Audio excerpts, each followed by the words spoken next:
انا غسلت الكشك زي ما انتم شايفين كده. وده طبعا كده يا جماعه انا ابدا اضيف له الشوربه زي ما انتم شايفين كده. اضيف له طب تسبيكه تقليه وخلاص، يقلب ياخد قلبتين 3 وابدا اطفي عليه. كل حاجه هعملها معاكم ان شاء الله. طبعا يا جماعه دول شويه تسبيكه كده عليهم، وكده نكون خلصنا شوربه الكشك بتاعتنا. تاخد لها قلبتين تلف وخلاص على كده. طبعا يا جماعه انا شوربه الكشك عندي خلاص بقت بالشكل اللي انتوا شايفينه كده. اللي مخليها مريمه كده السمنه البلدي.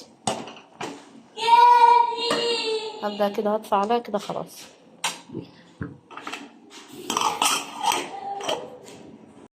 وطبعا يا جماعه دي البسله بتاعتنا.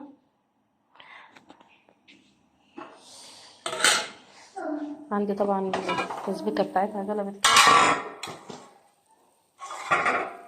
كده، نشطفها بعد ما غسلناها كويس.